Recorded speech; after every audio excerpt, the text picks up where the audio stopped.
Olá, CDFs! Bem-vindos ao segundo episódio do nosso podcast. Hoje a gente está aqui com o Thiago Matos, fisioterapeuta e empresário. E como será que um fisioterapeuta consegue contribuir com as suas finanças? É isso que a gente vai descobrir no programa de hoje. Seja bem-vindo, Thiago. Muito obrigado pelo convite, inclusive. Eu acho que a gente já pode parar. Mas vamos lá, né? Vamos falar de finanças. É um tema difícil para mim, inclusive. Né? Tema que você domina bem, né? Vamos tentar, né? Vamos ver o que a gente consegue aí. Vamos primeiro contar aqui para o público, Thiago, quem é o Thiago, né? Então, quando você começou lá a pensar em ser fisioterapeuta, o que você imaginava dessa carreira, onde você queria chegar? Cara, então, eu posso falar a verdade, né? Não preciso mentir, não. Não. Quando eu entrei para fisioterapia, eu sempre falo que a física que me escolheu, porque na época eu tentei o vestibular de medicina uma vez, e eu passei no vestibular para ciências biológicas e passei para enfermagem, que não tinha nada a ver, né? E aí eu fui chegar para me matricular na faculdade, virei para minha mãe e falei, do nada, assim, do exato nada, eu quero fazer físio. E aí minha mãe deu uma pequena surtada, porque ela falava, não, tem que fazer enfermagem, que é o mais próximo da medicina, e depois você vai migrar, enfim.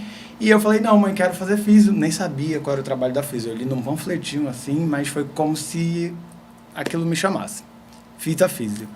E aí, nesse processo, foi muito interessante, porque eu pensei em desistir da físio. Eu passei para odonto no meio do processo também, na UEA, e aí minha mãe ficou surtada. Não, tu vai fazer só uma faculdade, quem faz duas não faz nenhuma, e ainda bem que ela fez isso, porque aí eu fiquei na físio e aí eu descobri, depois que eu comecei a atuar, que eu amo o que eu faço e que, de repente, a vontade de fazer uma outra área da saúde nem fosse minha, mas isso daí já é papo de terapia, a gente conversa no próximo podcast. Eu tô brincando. Mas assim, explica pra galera hoje o que você faz como fisioterapeuta, de fato. Tá, vamos lá. Deixa eu só complementar. O Thiago é meu fisioterapeuta, pessoal. Então isso eu já falei para ele pessoalmente. Até conhecer o Thiago e passar a ser atendido por ele, para mim fisioterapia era deitar numa maca, alguém ligava uma máquina com um choquinho em você, sumia, meia hora depois a pessoa voltava e mandava você embora. Para mim isso era fisioterapia. Então por isso eu gostaria que ele explicasse como é que é o processo com ele. Primeira vez que eu fui no Thiago, ele me recebeu dançando. Então... É que faz parte da consulta. Gente, então, a fisioterapia para mim, eu sou muito apaixonado pelo que eu faço, de verdade, mas eu também sou osteopata, além de ser fisioterapeuta, né? E eu descobri a osteopatia nesse processo de formação, né? Eu primeiro fiz uma residência em reabilitação cardiopulmonar e aí depois voltei para Manaus, eu precisei trancar a residência. E nessa volta para Manaus eu comecei a trabalhar numa clínica que era especialista em coluna e a dona da clínica era osteopata e me conduziu para fazer essa formação. E foi a melhor coisa que eu fiz na minha vida, porque a osteopatia dá uma visão muito diferente do choquinho, do gelinho e da fisioterapia convencional, que a maioria das pessoas estão acostumadas, principalmente com fisioterapia de plano de saúde, enfim. A gente tem uma visão mais manual do tratamento, né? Vocês sabem, eles são tratados por mim já tem um tempo, então eu uso mão no meu tratamento, biomecânica, a gente usa muito movimento, então a ideia da osteopatia é devolver função, devolver movimento, e a gente sempre faz uma análise mais globalizada do paciente. A gente tenta avaliar não só as lesões musculoesqueléticas, que a grande maioria das pessoas ficam fixadas. A gente também tenta avaliar a questão emocional, a questão visceral, então entram muitos... A gente tenta ver o paciente de uma maneira globalizada mesmo. Como que o trabalho dele pode estar interferindo na dor dele, porque não adianta também, às vezes, você tratar a dor e os hábitos dele fazerem ele se machucar toda vez, mais uma vez, mais uma vez. Então, eu acabo atuando um pouco em cada coisa. Inclusive, nesse processo, além da osteopatia, eu fiz muitos cursos de autoconhecimento para conseguir entender melhor esse funcionamento, esse comportamento, né? E aí, essa é uma das áreas que eu atuo. E hoje eu também faço harmonização íntima masculina, que inclusive fui um dos pioneiros para trazer a técnica para Manaus. Quando eu fiz, ninguém fazia. Nem a fisioterapia podia muito ainda, mas aí a gente teve uma brecha nas leis e começaram os cursos de injetáveis e eu sou muito curioso e aí eu já fui fazendo cursos nessa área e já trouxe essa técnica para Manaus. Agora eu trabalho com harmonização íntima masculina, fiz pós-graduação em harmonização facial e também fiz formação em harmonização glútea. Então, eu trabalho com duas vertentes um pouco diferentes, porém muito integradas, assim, muito juntas, né? Vamos lá, né? Vocês querem saber mais alguma coisa? Né? E estou no podcast de finanças, é isso. Profissional completo, é isso? E me diz uma coisa, Thiago. Teve algum momento da sua vida que você percebeu que ganhar dinheiro não é a mesma coisa que estar bem financeiramente? Nossa, teve muitos momentos da vida. Inclusive agora. Gente, assim, ganhar dinheiro é muito diferente de estar bem financeiramente. Porque às vezes você, inclusive, ganha muito dinheiro, mas você está completamente desorganizado, você não sabe no que investir, como comprar, como financiar, usar... Enfim, a gente tem 1 milhão de recursos que, graças a vocês, a gente aprende, mas assim, não estou puxando saco, tá? É porque realmente eles trouxeram muita clareza para a minha vida. Mas assim, a gente, na saúde, eu acho que a gente tem uma deficiência muito grande, que é, nós somos muito doutrinados a ser prestadores de serviço, né? Na faculdade mesmo, eu nunca tive nenhuma matéria que me ensinasse a ter um consultório. Imagina um hospital, mas então assim, a gente não tem base nenhuma, a gente não sabe quanto a gente paga de imposto, a gente não sabe como abrir um CNPJ, a gente não sabe quem procurar, e a faculdade não forma a gente para isso. Eu espero, inclusive, que as faculdades estejam vendo isso aqui e coloquem essa matéria na grade, tá bom? E isso desprepara muito a gente. Eu posso dizer, inclusive, que nesse processo eu tive que aprender apanhando. Eu precisei apanhar bastante, porque eu não sabia mesmo. A minha mãe até era empresária, mas de um ramo completamente diferente da saúde. Minha mãe trabalhava com roupas, joias, enfim, assim, né? Produtos. E eu vim prestando serviço em saúde, foi bem complicado. A gente apanha bastante porque tu começa a ganhar dinheiro, mas o teu dinheiro não rende, tu não sabe para onde está indo o dinheiro, porque escoa dinheiro e tu não sabe nem para onde vai. E aí chega um momento, por exemplo, que todo mundo faz isso, eu tenho certeza, porque todo mundo que eu conversei fez isso. A gente mistura o físico com o jurídico, e aí ninguém sabe, calma, não, eu tenho dinheiro, aí tu tira do dinheiro da empresa, e aí, não era para eu ter mexido nisso, porque isso é da empresa, aí, nossa, é uma grande confusão. Eu passei muito tempo levando porrada. Assim. Eu ia perguntar exatamente assim, um pouco do que tu já acabou explanando pra gente, né? Mas quais são os primeiros erros, assim, o que tu acha, os maiores erros dos profissionais da tua área? Como que tu acha que tá por trás, né? Eu acho que entender sobre finanças, assim, não necessariamente sobre finanças, mas entender sobre o básico, sabe? Sobre imposto, entender sobre o que eu preciso pagar, como eu posso guardar dinheiro, de que maneira eu posso investir esse dinheiro para que ele me renda e não fique lá parado. Eu levei muito tempo para entender isso. E a gente não sabe nada sobre isso. Eu acho que se a gente tivesse uma pessoa direcionando, assim, seria muito melhor, porque de verdade a gente... Vou falar porque a gente da saúde, a gente sempre está muito preso em aprender, porque a gente é muito cobrado. O profissional de saúde, ele não pode errar, né? E o profissional muito bom é aquele que tem muitos bons resultados, talvez um resultado ruim que ele tenta apagar porque... Mas a gente não tem muito direito de errar. Então, isso acaba exigindo muito tempo. A gente tem que estar estudando sempre, fazendo cursos. E aí, no meio desse processo, tu ainda ter que parar para estudar sobre finanças, entender onde tu vai guardar teu dinheiro e não saber quem procurar. Isso é muito difícil, assim. E aí acaba que, eu falo por mim, a gente acaba tendo que estudar coisas que nem são da nossa competência, né? Marketing, economia, e aí tu fala, meu Deus, espera, eu só queria abrir meu consultório, cara. Só queria atender meus pacientes. Tem uma hora que é desesperador. Eu, sinceramente, já pensei em fechar minha empresa umas 32 vezes. 32 porque eu gosto de números pares mesmo. Ainda bem que não fechou, né? Não, ainda bem, graças a Deus. Que seria de nós. A gente sabe, eu acho que a vantagem de todo profissional de saúde colocar alguém para administrar o dinheiro dele, assim, porque a gente não sabe para onde vai. Não tem certeza. Será mesmo? E esse é um ponto, Thiago, que eu queria abordar. Quando um paciente chega na sua sala, paciente novo, você nunca viu, o que você faz primeiro? Antes de começar o tratamento, antes de... Eu escuto. Eu acho que um dos grandes diferenciais do meu tratamento é ouvir. Você precisa ouvir o que o paciente está te falando e nem sempre só focar no que ele está te trazendo, tipo, não só na queixa. Meus pacientes, eles até costumam achar estranha a minha primeira avaliação, e inclusive vocês acharam também, né? Porque eu sempre pergunto tudo e pergunto muita coisa. Eu preciso entender não só a dor daquele paciente, mas de onde ela vem, o porquê que ela existe, se ela é uma dor física de fato, se ela é uma dor emocional, e como que eu consigo tratar isso, como que eu posso trazer formas de mudar aquilo no cotidiano dele também, enfim. E às vezes o paciente fala a verdade mentindo, né? Então, assim, às vezes ele diz, não, mas eu faço tudo certo, eu não sei o que, aí daqui a pouco mas eu passei 32 horas dirigindo num negócio ruim, e aí eu falo, entendi, tá bom. Então, assim, é bom escutar o que o paciente tem para falar. Eu acho que esse é um dos meus pontos principais. Eu sempre escuto muito, inclusive durante as sessões, não só na avaliação, eu estou sempre prestando atenção e indagando os meus pacientes. Você fez isso? Como é que foi seu dia? E tal, porque eu preciso entender se ele está fazendo não só o que eu pedi, mas se de repente mudando hábitos que estão prejudicando ele, entendeu?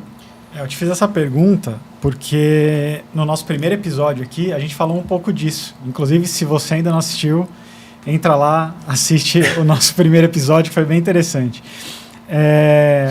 Ali a gente falou muito sobre, poxa, eu quero o primeiro passo, né? Eu quero entender o cliente. Eu quero saber quais são os desejos dele, os sonhos, etc. Para depois eu montar uma estratégia financeira para entregar o que ele quer. Sim. E não uma estratégia financeira que é o ideal para mim. Né? Então, eu te fiz essa pergunta porque eu sei como é a sua primeira consulta e é muito similar ao que a gente faz, né? Vamos compreender o paciente, o cliente primeiro, e em seguida a gente adequa o tratamento ao que é melhor para esse cara. Isso que tu tá falando é muito verdade, porque assim, às vezes acontece de o paciente, ele nem quer se livrar da dor, ele quer voltar a fazer o esporte que ele amava. Então, assim, é bem mais importante eu focar em reabilitar ele com relação à biomecânica do esporte do que necessariamente focar em tirar a dor dele. Se ele conseguir voltar a fazer o que ele queria, ele está mais feliz do que ficar zero dor. Mas geralmente quando você trata a biomecânica de lesão, você deixa o paciente sem dor, né? Mas assim, então é muito importante ouvir, tipo, que nem você falou.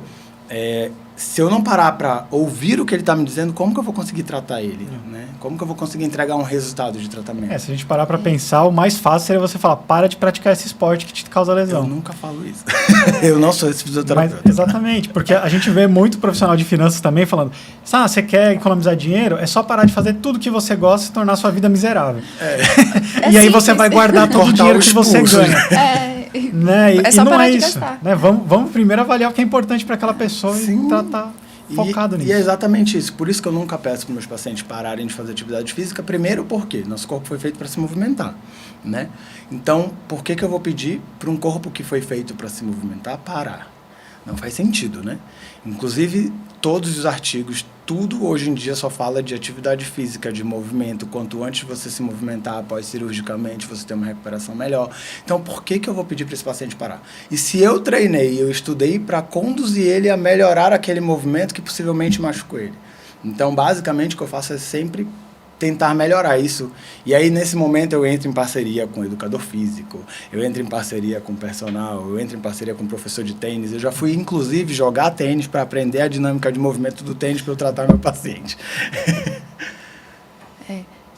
E teve algum momento que você sentiu, voltando ao assunto dinheiro agora, que houve uma virada de chave, assim, de importância, primeiro, que você falou, agora eu tô realmente conseguindo ganhar um dinheiro que me causa uma vida confortável, e que você viu que, agora eu preciso começar a me preocupar com esse dinheiro que eu ganho para eu ter um futuro no mesmo patamar de vida. Cara, então... Pode falar. Isso já aconteceu? Isso acontece todo dia, tá bom? Essa preocupação, a gente vai ficando mais velho e a preocupação do futuro vai ficando maior, né? Quando a gente é novo, a gente não pensa muito no amanhã. É muito no que eu vou fazer agora, no que eu vou fazer daqui a pouco, no final de semana. E aí a gente vai ficando um pouco mais velho, essas preocupações vão ficando mais latentes. E eu tenho me preocupado bastante. E quando eu comecei a ganhar mais dinheiro, assim, né? Eu vim de uma realidade pobre. Então, quando eu comecei a ganhar dinheiro de uma realidade completamente diferente da que eu vim, foi meio assustador. E aí aconteceu exatamente aquilo que a gente estava falando. Eu me desorganizei, ficou embaralhado e eu ganhava dinheiro e não conseguia ter dinheiro guardado e acabou que eu não conseguia muito comprar ou investir porque eu ganhava muito, mas eu também gastava muito e enfim. E me perdi no que eu estava falando mesmo. Mas assim... Pera... A gente estava falando, sim, em que momento que ficou importante, né? E aí, hoje, com o que eu tenho, os patrimônios, enfim, você tem preocupação em como que eu vou manter isso, porque tudo que você tem, você precisa manter, né? E essa preocupação me fez começar a olhar para outros lugares que eu não olhava antes. Pera, quanto que está rendendo isso aqui? Pode render mais? Eu posso aplicar dinheiro nisso aqui? Ou, de repente, vou comprar um consórcio? Ou, sei lá. Eu comecei a olhar para outras formas, inclusive questionar eles do que eu podia fazer. Dá para fazer isso? Como é que a gente faz isso? Porque você começa a se preocupar. Diz, tá, e amanhã eu não consigo trabalhar, porque hoje é só a minha força de trabalho. E se eu adoecer? E como que eu vou ganhar dinheiro? E como que eu vou pagar as minhas contas, o condomínio, o seguro do carro? E isso preocupa.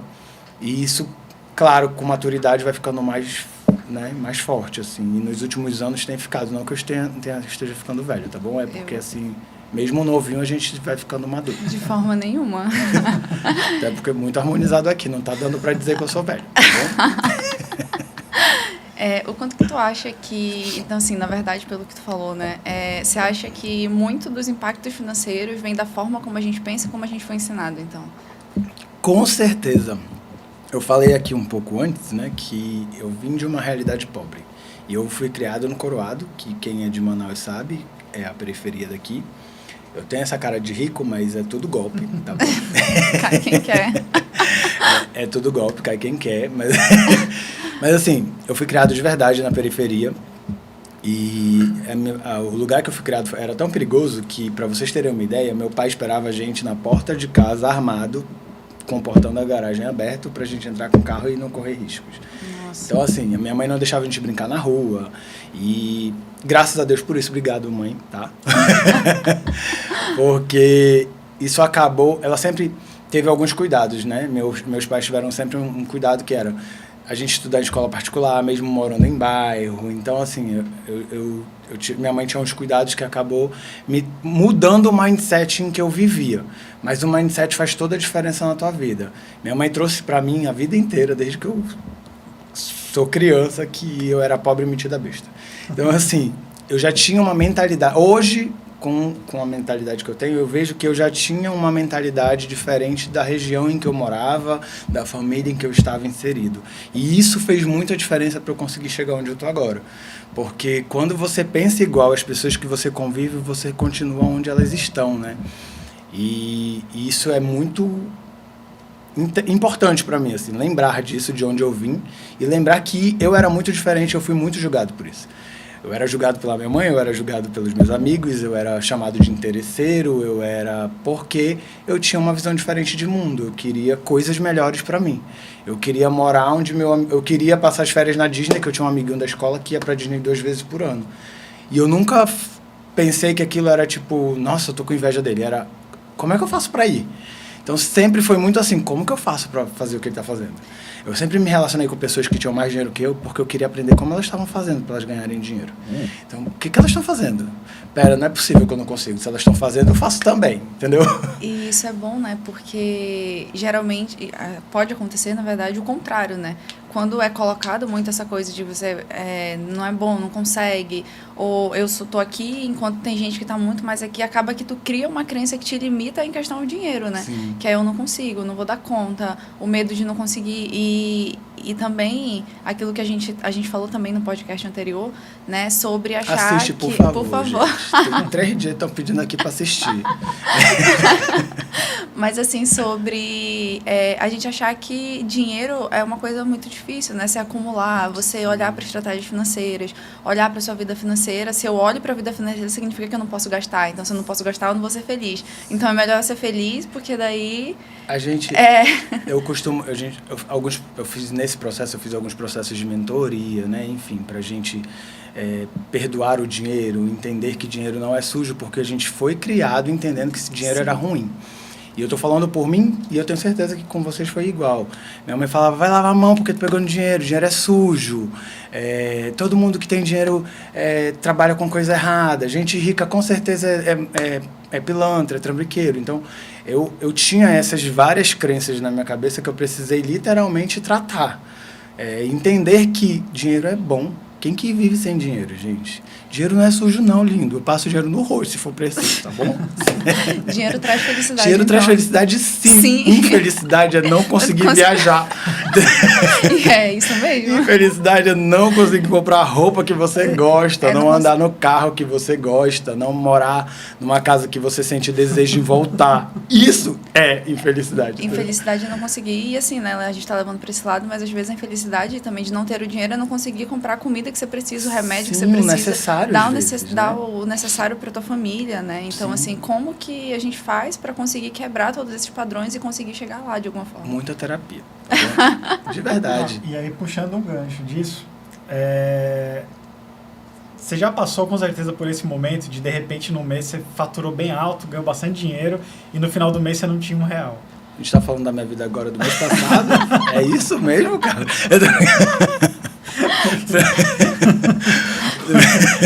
Esse é o problema de ser muito aberto comigo das suas finanças, a gente fica sabendo das coisas.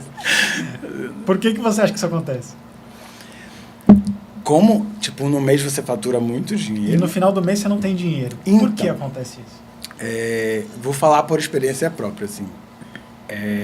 A gente, às vezes, assume pequenas contas que faz o teu dinheiro esvair. E você acha que não tem significado por se tratar de valores pequenos, né? Tipo, vou dar exemplos que aconteceram comigo, inclusive. Uma vez a gente estava precisando guardar uma grana, eu e meu marido, e aí, cara, vou olhar o que eu estou gastando. E eu abri minha fatura de cartão de crédito, que é uma coisa muito rara de eu fazer. Hoje em dia eu vou tentar fazer mais, tá bom, Fernanda? Promete? Sem me bater agora, Vocês tá estão de prova aqui, tá por aqui favor. online, Ele me tá? prometeu. A gente tá ao vivo aqui, tá? E aí, assim, é uma coisa que eu preciso olhar até mais. Mas, assim, nesse momento, eu peguei a fatura do meu cartão de crédito e eu vi que eu tinha gastado, em média, R$4.000 só com iFood. E aí parece uma besteira, mas, assim, imagina você gastar R$4.000 com iFood. Dá 3 meses de rancho para uma casa para 2 pessoas, entende? E aí você fala, não, mas hoje eu vou comer porque eu tô estressado. Não, hoje eu mereço porque eu trabalhei muito. Aí hoje não sei o quê, e no final você comeu todo dia R$80, R$90, R$100, R$150, R$30 que seja. Quando você veio, deu R$5.000. E aí você ganhou naquele mês R$20.000, mas R$5.000 ficou para pagar iFood. Então você não vê seu dinheiro. Fora que tem outras dívidas fixas, né? Isso eu estou falando de um negócio que é desnecessário. Então eu percebi que a gente tem, por exemplo, uma outra coisa que eu vi, que hoje em dia eu cancelei muitos, mas a gente tinha muito streamer, né? Eu vou pagar Netflix, Globoplay, e não sei o quê. E aí, daqui a pouco, quando tu vês, tu tá pagando muito mais do que tu pagava pra Claro, pra ter todos os canais abertos. E aí, esse dinheiro tá indo embora e você não tá vendo. Então, existem detalhes e, geralmente, o que eu percebi na minha vida, tá? Não sei se pra vida de vocês funciona, mas acredito que sim. Essas coisas pequenininhas minam mais o nosso dinheiro do que coisas grandes, né? E aí foi quando eu comecei a brecar, assim, não, isso eu não quero mais, vou parar de assinar esse monte de coisa, eu nem preciso nem assistir TV. Exato. Esse é um ponto que eu sempre penso, que, por exemplo, se você fosse num jantar especial com o Alan, você gastaria menos que os 5.000 do iFood. Pois é. É isso, verdade. Então, aquela comida do iFood realmente fazia diferença na vida? Era especial para ele?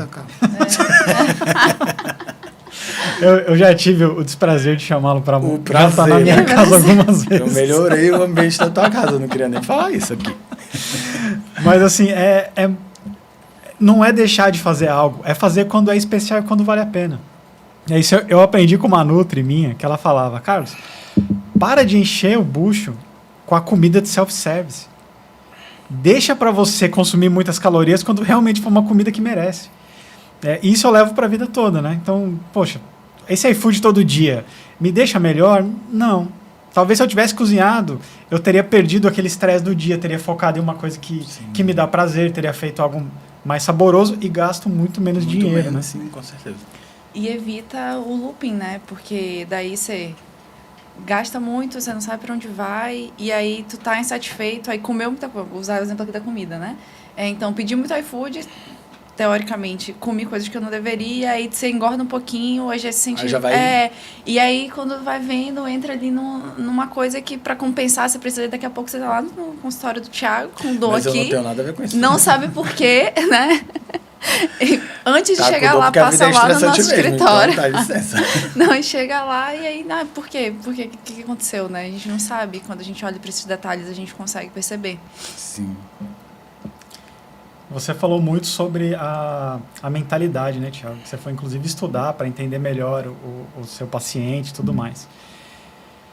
Qual o impacto real, você acha que a forma como a gente encara tanto o momento de aprendizado, quanto o que a gente pensa nas nossas dificuldades, quanto nas nossas fortalezas, como isso impacta, de fato, no dia a dia das pessoas? As pessoas são muito emocionais, né? E a gente vive muito baseado em emoções. A grande maioria das pessoas não tem muito controle emocional, né? Então a gente vive muito no automático e na emoção daquele momento. Que eu vou até dar um exemplo que eu acabei de dar. Trabalhei muito, eu vou pedir uma comida.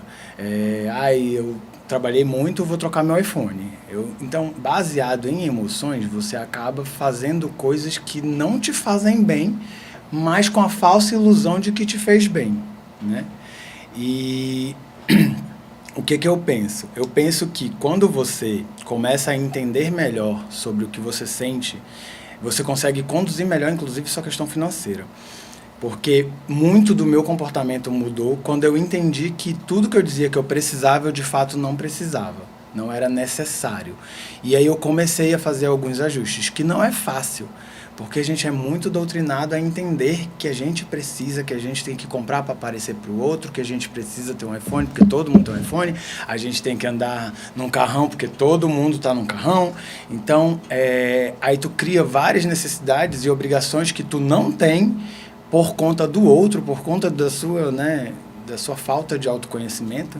E aí eu acho que o que me ajudou muito nesse processo, eu acho que é o que vai ajudar muito das pessoas, porque eu acho que finanças, em especial, falando por mim, é um processo muito emocional, assim. É muito sobre o que você sente sobre o dinheiro, é muito sobre o que você sente no dia a dia, se faz sentido para você guardar dinheiro, porque, por exemplo, há uns 10 anos atrás, se tu falasse em guardar dinheiro para mim, eu ia falar, mano, tá doido, eu tenho que viajar. Entendeu? Não dá, não. Eu tenho um monte de lugar para conhecer que eu não fui.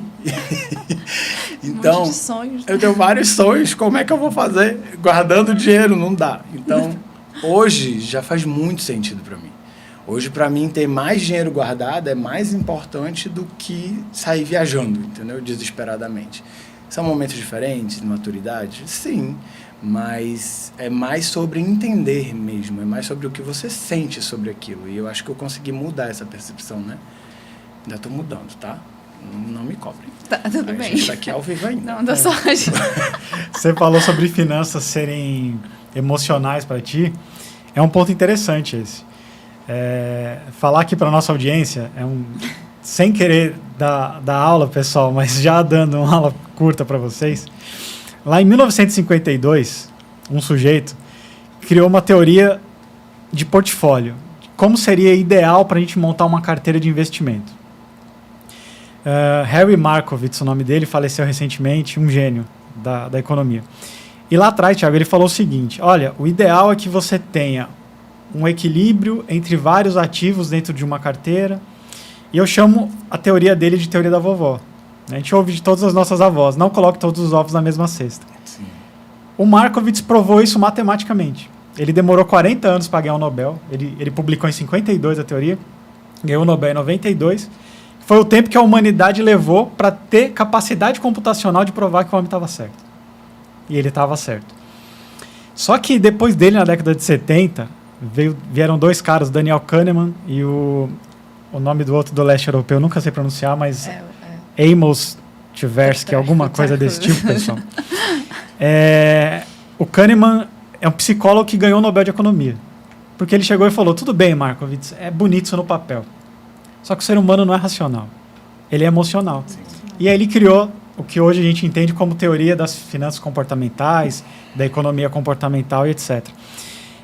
E essa teoria diz muito sobre quanto que a nossa bagagem emocional leva a gente a tomar decisões por um lado ou para um outro. O quanto a gente confia em nós mesmos pode ser um problema às vezes, se não for dosado, se a gente não tiver realmente noção do que a gente é bom, não é?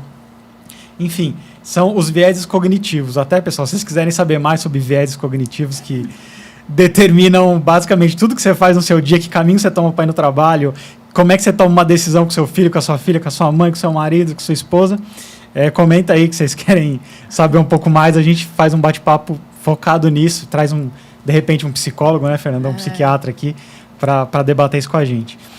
Mas isso é muito do que você está falando. Hoje a gente entende finanças como comportamento, como cabeça, como a gente enxerga o mundo. E aí entra mais uma vez o que a gente estava falando aqui. Se eu não mostrar para essa pessoa que é prazeroso ela guardar dinheiro, ela não vai continuar guardando. Então, se ela teve que abrir mão daquilo que é valioso para ela, ela vai falar, mas esse esforço todo, porque, você sabe, nos primeiros meses, anos, você guarda dinheiro e fala, nossa, isso não cresce. Demora anos para você ter... eu tô fazendo isso? Só tem isso guardado, todo esse esforço, né? Todo esforço. Demora muito tempo para ter um efeito bola de neve, né, nas finanças. Que é o tal dos juros compostos, pessoal.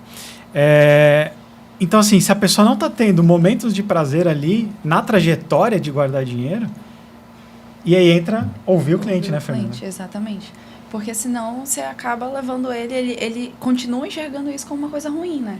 Então, como é que eu faço para dentro dessa trajetória eu dar pequenas doses de prazer e ele conseguir, ao mesmo tempo em que eu aproveito a minha vida, eu aproveito com a minha família, eu viajo, né? Eu como aquilo que eu gosto, mas eu também consigo olhar para o futuro de uma maneira mais assertiva, né? Não esquecendo que eu posso, né? Amanhã nem sei se eu vou estar vivo, mas e se eu tiver? Como é que eu faço, né? E se eu tiver? Então, esse é o ponto. Se tiver, eu tenho que estar, tá? Que eu tô tentando chegar aqui nos 90 anos, treinando todo dia. Tem uma frase que eu gosto muito, que é: viva como se fosse morrer amanhã, preserve seu patrimônio como se fosse viver para sempre. Exatamente. Porque a gente não sabe qual dos dois está certo, então vamos equilibrar isso. Eu vou até trazer um gancho agora. Eu sentei com a Fernanda uma vez para conversar e a gente estava falando sobre isso. E aí foi interessante porque nessa conversa ela me trouxe formas de investimentos que eu nunca tinha pensado e de um jeito confortável. E isso que faz muita diferença, né? Inclusive, tu tá me devendo um negócio dos consórcios. Estou logo cobrando aqui para todo mundo ver. Ao vivo. Mas assim, ela trouxe situações que eu conseguiria guardar dinheiro de uma maneira literalmente confortável, que não me abalasse de eu ter que, vou ter que tirar tanto do meu dinheiro, isso vai ser um peso para mim. E eu acho que isso faz muita diferença. Claro, Fernanda me conhece, nós somos amigos também, fica mais fácil. Mas assim, eu acredito que é o que eles fazem com os clientes, né? Porque antes de... Eles são meus clientes e eu acabei virando cliente deles, mas assim, eu acho que é muito por conta dessa troca, porque vocês entendem mais o que a gente está querendo e conseguem trazer dentro da nossa realidade uma ideia que não é cansativa, que não é pesada, né? E isso é muito importante para quem quer guardar dinheiro ou para quem quer começar uma movimentação diferente, porque tudo tem muito peso, né? Quando se trata de dinheiro, assim, né? Tudo tem muito peso. Ai, é muito difícil. Ai, eu não vou conseguir. Ai, é cansado. Não, eu não tenho essa grana. A gente nunca tem essa grana, né? A gente sempre acha que a gente nunca tem esse dinheiro. Aí tu começa a guardar todo mês, eu tô pagando um consórcio já tem mais de um ano, eu digo, meu Deus, de onde eu tirei esse dinheiro? Porque a gente, na verdade, tem, né? Se a gente se organizar. E pegando esse gancho, né? E aí tá entre ouvir a pessoa, né? E entender ali como é que o comportamental acaba impactando na vida financeira. Tem gente que tem muita dificuldade, de fato, de tirar o dinheiro, de colocar em algum lugar, saber que aquele dinheiro está ali e não retirar esse dinheiro dali. Então, como é que eu faço para conseguir trabalhar esse cliente ali desde o começo? Às vezes ele tem mais facilidade para pagar um boleto, né? Alguma coisa assim. Então, existe algum tipo de mecanismo no mercado onde eu consiga levar para esse cliente que seja bom para ele e que eu consiga ir driblando ali esse comportamento, né, emocional que ele nem percebe que está tendo, né? Até ele perceber que ele consegue de outras formas, né, ir criando o hábito e ver de fato a importância disso. Então, essa é a importância, né, de olhar para as pessoas, de ouvir, né, o que você faz quando alguém entra no teu consultório, que é ver, cara, mas me conta, né, o que está acontecendo, o que você precisa, quais são as tuas necessidades, e ver como que dentro disso eu consigo traduzir o nosso mercado para aquele cliente de maneira que ele, né, consiga levar de uma maneira sustentável ao longo do tempo.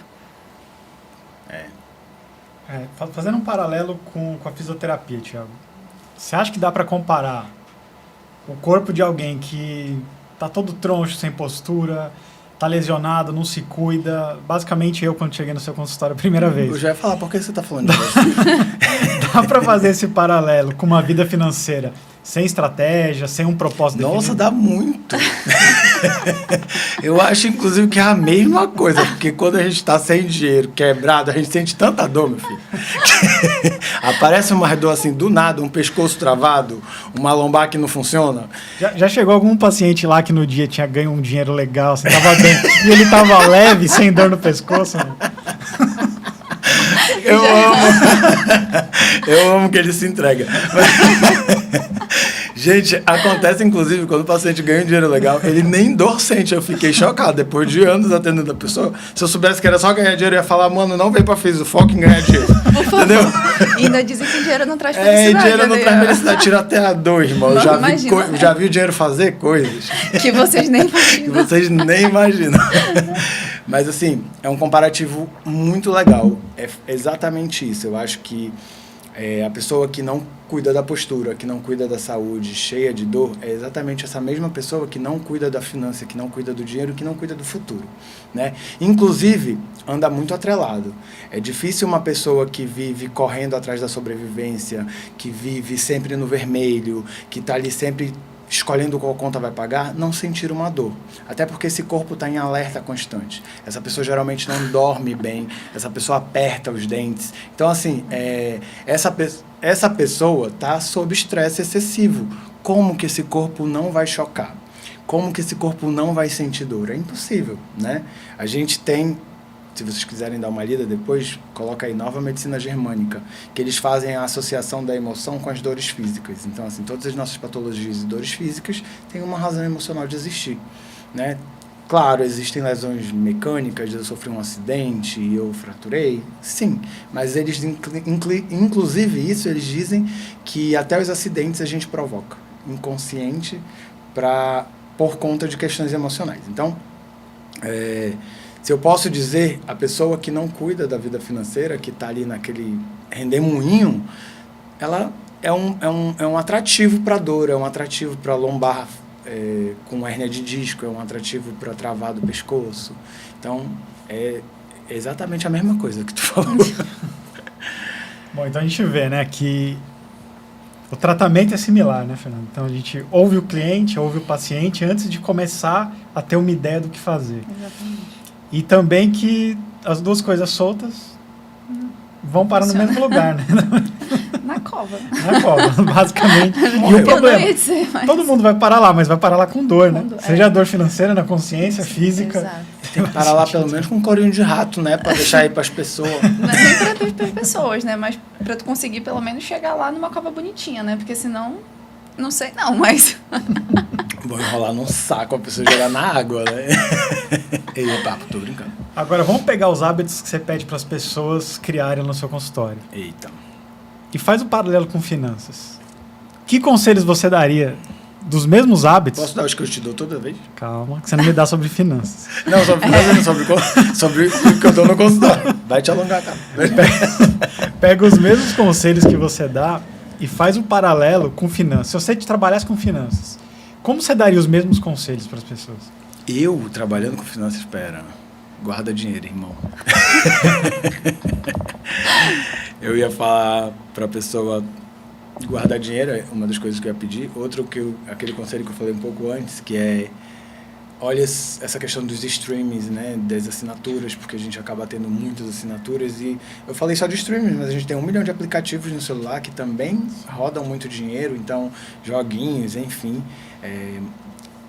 Assistir um pouco mais isso com carinho, né? E comer na rua também não é um hábito muito saudável, e eu acho que isso era bem importante. Deixa eu ver, eu acho que esses eram os conselhos principais, assim. E como as pessoas fariam para criar esses hábitos? Esse daí quem tem que responder é tu mesmo. Então, a gente pode estar continuando falando de dor aqui, que a gente está entendendo, né? Eu entendo de dor, Porque tá bom? meu amigo tá no processo, calma. Eu ainda não tô aqui expert, não. Eu, inclusive, vou levantar, porque não tá. Não, mas é que eu acho que é muito similar. É muito similar. Porque assim, quando você me pede para alongar, é todo dia, né? Né? Para eu separar um tempinho Tu do meu faz dia. isso. Então, vamos falar. Peraí, vamos A gente não voltar tá pra falando de mim como finanças. paciente, eu tô falando de finanças. Aí você me fala, pô, tira um tempo do seu dia para se alongar, né? Para melhorar a sua postura, etc. Que tal tirar um pouquinho do dia para pensar sobre finanças? Como é que tá meu dinheiro? Pô, eu consegui economizar aquele dinheiro que eu falei que ia economizar hoje? Cara, eu vou falar um negócio que é muito interessante, assim. Aconteceu comigo. Chegou um momento da minha vida que eu tinha medo de abrir minha conta bancária, sabia? Eu tinha medo de estar negativo o tempo todo, eu tinha medo de não ter conseguido pagar o cartão, então às vezes eu passava uma semana sem abrir a minha conta bancária. E é um absurdo isso, não existe. Como que você fica sem abrir seu banco para saber o que você pagou, o que você não pagou, enfim.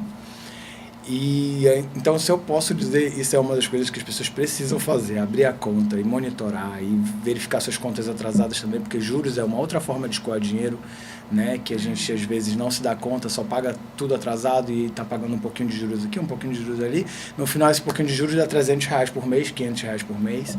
Então, assim, isso era uma das coisas que chegou um momento que eu tinha medo de abrir minha conta, eu tinha medo de abrir a fatura do meu cartão de crédito, e aí pagava sempre atrasado, aquela confusão, uma corrida de gato e rato, né? Exato. Que muita gente vive, e eu vivi isso muitos anos. E às vezes vivo. Mas eu vivi isso há muitos anos, então acho que abrir a conta, olhar suas contas e fazer um planejamento mesmo. Eu acho que planejar é muito difícil, né? Assim, planilhar tudo, ver quanto você gastou, ver quanto você pode gastar. Pra gente, por exemplo, que trabalha com... Eu trabalho com consultório e com consultas particulares, assim, então é muito instável, né? Apesar de a gente ter uma média de ganhos, hoje eu consigo ter uma média, mas assim, ainda é uma variante muito alta, que nem você falou, tem um mês que você fatura muito e tem um mês que você fatura menos da metade do que você faturou. E aí, isso é muito complicado, assim, porque você continua tendo que pagar suas contas e precisa se organizar com base nisso. Então, eu acho que para essas pessoas é difícil, mas é importante olhar e provisionar, né? Tipo, pera, eu ganho tanto, eu tenho tanto para gastar, independente, esse mês eu ganhei tanto, já vou guardar para o mês que vem, porque eu não sei se mês que vem eu vou ter. E aí, ter esse cuidado é bem importante, que hoje eu consigo fazer, antes eu não fazia, gente. Antes eu gastava todo aquele mês, o mês que vem que eu ganhava pouco, eu tava desesperado aqui, ó, puxando os cabelos que eu não tenho, por isso que é baixinho. Mas é importante olhar para isso. Então, se você pudesse dar um conselho hoje para um profissional liberal que está começando, ainda não tem educação financeira, qual seria? Procura norte. Tá bom? Gente, você não precisa aprender tudo. Esse é o conselho que eu tenho que dar. Pare de estudar finanças, procure alguém que possa lhe ajudar, tá bom? E joga no peito deles. Foi o que eu fiz. Sim, eu quero saber quanto é que eu vou ganhar. Ah, não, mas tal lugar tu lucra mais, não quero saber. Eu quero só saber onde eu vou ganhar e é mais seguro para mim, entendeu? Tem essa opção, essa daqui é... Pronto, adorei, vou ficar com essa, tá bom? É assim que funciona a vida do crente. Procure quem sabe, porque... Gente, é porque as pessoas hoje, o Dr. Google e o ChatGPT entregaram doutores de tudo na vida, né? Então as pessoas têm uma mania de, tipo assim... Quero aprender a investir. Aí começa a pesquisar e querer saber tudo sobre aquilo e tem um monte de gente que estudou para isso. É que nem a pessoa ir para fisioterapia e chega lá com o tratamento pronto. Ai, não, doutor, eu já vi que eu tenho que fazer isso aqui. Se você já viu o que tem que fazer, por que veio, lindo? Me conta. Me conte. Vamos começar? Antes da gente ir para as perguntas da nossa audiência aqui, que tem duas bem interessantes que a gente separou. Medo. Fernando, você quer fazer essa última para o Thiago, que a gente separou aqui?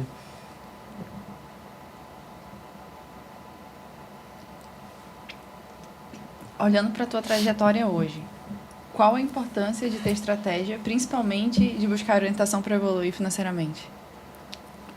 Cara, então, eu acredito de verdade que se a gente tivesse alguém guiando a gente desde um primeiro momento, você consegue evoluir muito mais, porque grande parte da minha trajetória foi a corrida do gato e rato.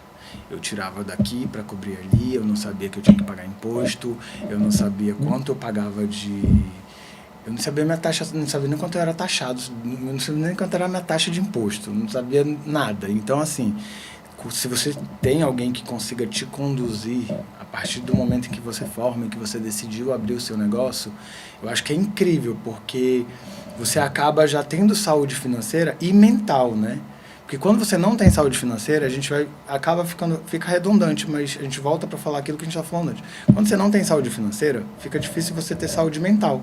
Então, por exemplo, eu acredito que se eu tivesse sido organizado, se eu tivesse encontrado uma pessoa dessa lá atrás, eu tivesse feito cursos melhores, ou tivesse profissionalmente muito maior, inclusive. Eu sou uma pessoa muito curiosa, eu tenho cursos muito caros e eu invisto muito na minha educação. E eu acho isso extremamente importante. Mas muitas das vezes, inclusive, eu fui muito aperreado para vários cursos. Eu fui fazer curso que eu não podia fazer. Cheguei devendo. Então, imagina se eu pudesse fazer esses cursos com a tranquilidade de estar com todas as minhas contas pagas, né? Então, eu acho que teria sido muito diferente. Eu, inclusive, teria feito cursos internacionais melhores, enfim. Não sei, eu acho que o IC deixa para lá, mas eu acredito que teria sido muito melhor para minha vida profissional também, sabe? Teria tido um retorno muito maior. Ou hoje eu teria um patrimônio muito maior, um dinheiro guardado muito maior, né? E hoje eu acho que talvez não aconteceu por conta disso também, de eu não saber para onde ir, o que fazer, como conduzir isso. Que nem eu falei mais cedo. Eu apanhei muito, então eu tive que quase falir várias vezes, entende? De tipo, ficar sem saber para onde ir. E se tivesse alguém ali, não é assim, faz assim. Faz desse jeito, né? Acho legal tu viajar, mas vamos fazer... Guarda isso aqui. Viaja, mas vamos tirar uma viagem. Tu vai fazer 3? Faz só 2. Uma a gente... Cara, se trouxesse com uma outra fala, eu acredito que eu teria embarcado melhor, sabe? Mas tá tudo bem. Deus tá vendo meu esforço. Tá. Eu também, gente. Eu também tô vendo. Pessoal, a gente vai agora para as perguntas da audiência, né? Então... Se você não segue a gente nas redes sociais, sigam lá, sigam o Thiago também. As redes são todas aqui embaixo. Antes do episódio, a gente sempre solta uma caixinha de perguntas para a galera mandar dúvidas que tem sobre aquele profissional que a gente está trazendo aqui, etc. Então, temos 2 perguntas aqui muito boas, Thiago, que envolvem finanças e a sua área de atuação. A primeira é, para um homem fazer harmonização íntima, é um bom investimento? Qual retorno ele tem? Então, Carlos, já pode falar aí pro pessoal. O Carlos não fez, gente. Desculpa, eu tinha que contar. O Carlos não comigo, né? Não sei se fez com o profissional. Será? Mas assim, o que eu sempre falo? A mulher, ela investe muito na beleza, né? Ela faz unha, cabelo, sobrancelha, blá, blá, blá, blá, blá, né? O homem, ele não é tão vaidoso quanto a mulher. Basicamente, o homem tem 2 vaidades. Ele não quer ser careca e quer ser pirocudo. Pi, tem o pi? Por favor. E aí, acaba sendo um investimento porque quando ele investe nisso, a autoestima dele muda. Né? E ele se sentir seguro, e eu estou falando por depoimentos que eu recebo de pacientes. Tio, você mudou minha vida. E não porque ele virou o Kid Bengala. Mas porque, de fato, a gente trouxe segurança para a vida dele, né? Acaba que e foi interessante porque assim, eu trabalho com dor há 14 anos e com reabilitação de coluna e reabilitação postural. Então eu vim de um viés de dor e de reabilitação. Quando eu fui para a estética, que parecia não ter conexão, parecia, estou deixando de fazer uma coisa extremamente relevante para trabalhar com uma coisa supérflua. Então, isso também passou pela minha cabeça. Mas mudou a minha percepção quando eu vi que as pessoas necessitavam dessa autoestima, que elas precisavam disso, mais até do que elas imaginavam. Então, basicamente, os pacientes que me procuram melhoram muito a autoestima. Então, é um investimento que vale muito a pena fazer, porque ele faz, inclusive, vou dizer, é diferente da mulher. A mulher, ela faz para parecer para outra mulher, né? O homem, ele faz para ele. Ele não faz para parecer para outro homem, ele não faz... E, às vezes, o que acontece é ele fazer para agradar a esposa. Porque já aconteceu no meu consultório, chegou uma pessoa no meu consultório e virou e falou, Ti, tô casado há muito tempo e tal... Eu acho que isso vai reavivar o meu casamento. E foi exatamente o que aconteceu. A gente fez o procedimento, a esposa dele ficou apaixonada pelo procedimento. E ele falou, tu salvou meu casamento. Então, isso eu até me arrepio. Porque isso, para mim, vale mais, entende? Você reabilitar a vida da pessoa, né? Parece um procedimento simples, assim, é um procedimento simples de ser feito, mas é muito grande. Para o homem é muito grande, né? Então, é isso. E a segunda pergunta da nossa audiência é: vale mais a pena investir na poupança ou no aumento do glúteo? Os dois. Eu tava aqui pensando, vale a pena investir nos dois. Para um pouquinho para cada. Uma poupança boa é uma poupança boa, né? Um glúteo é um glúteo. Um glúteo, Então, assim, tem dinheiro, dá pra fazer.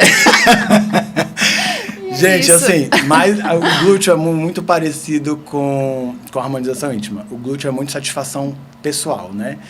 Todos os glúteos que eu harmonizei hoje é exatamente isso. A mulher vira e fala: nossa, Thiago, tu melhorou muito minha autoestima. E às vezes ela já tem um glúteo lindo, mas a mulher ela é muito viciada em detalhes, né? Ela quer um glúteo perfeito, ela quer ficar linda na roupa. Então, quando você traz a harmonização glútea para uma mulher, você... Nossa, e para homem também, porque eu já harmonizei glúteo de homem, inclusive, ficou incrível. Mas assim, acaba mudando a percepção que ela tem sobre ela, e é muito legal. Mas assim, se eu posso dizer, guarde dinheiro. Porque inclusive para fazer harmonização glútea tem que ter dinheiro. Thiago, muito obrigada por ter vindo aqui com a gente. Eu que agradeço pela conversa. Obrigada pela conversa, pelas risadas, por contribuir aqui com o nosso podcast, com nossos ouvintes. E é isso. Pessoal, falei pra vocês, né, que o episódio de hoje ia ser muito bom. Vocês iam se divertir pra caramba. Eu acho que a gente conseguiu entregar a promessa. Queria te agradecer também, Thiago. Obrigado. Muito obrigado mesmo, tanto pelo tratamento semanal que a gente faz, quanto pela amizade. Pessoal, muito obrigado pela audiência. Mais uma vez, clique em tudo que vocês sabem, tem que clicar aqui, sininho, seguir, compartilha com os amigos.